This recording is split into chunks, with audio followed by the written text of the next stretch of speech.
Assalamu alaikum. Ngoja niwadisi story leo. Kuna kipindi nakumbuka nilitoka nyumbani nikaenda kwa rafiki yangu. Kufika kwa rafiki yangu nikamwambia naomba tuingie chumbani. Tukaingia chumbani. Nikamwambia kazi yako moja tu kunikumbatia. Nikaanza kulia. Nalia yeye ananikumbatia. Mimi nalia.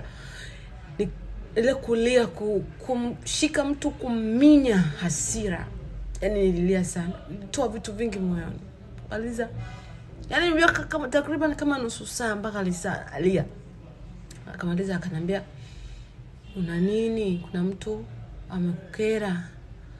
Nikamwambia tu ni yale. Kwa sababu kidogo alikuwa akijua situation yangu ya maisha, changamoto nini nilikuwa akijua. Kipindi hiko mama alikuwa anaanza and washaanza kuumwa. Halafu nini? Sina kazi, sina pesa, mahusiano yangu hayaeleweki. Yuko na boyfriend alikuwa anamtegemea for everything, lakini naye koga anaanza kuzingua. Mama naye anaumwa. Yaani it was oh my gosh. Ukamtiani. Kipindi hiko nyumbani tulipata msiba.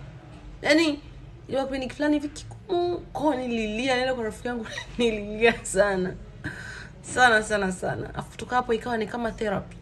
Kidogo at least nikawa kama nimetoa kitu moyoni, you know? Kama ni kitu moyoni. Sasa mimi na rafiki yangu Muhammad, sasa tumegombana na wewe Muhammad. Huyo ni daktari, kasomea mambo ya daktari. Huaga namwambia kabisa, naomba mtu akuongea naye. Watu wakisema ile depression is real, mimi naamini. Kwa sababu Muhammad anamwambia sometimes, naomba mtu akuongea naye, daktari mwenzio. Yeye anacheka, anafikiri kama wewe vipi? Kweli nakuwa najisi nataka kuongea na mtu nimwambie vitu vyangu vya moyoni. Yaani ile niongee naye. Sasa nataka mtu ambaye anajua. Yaani mtu ambaye anajua huyu anachoma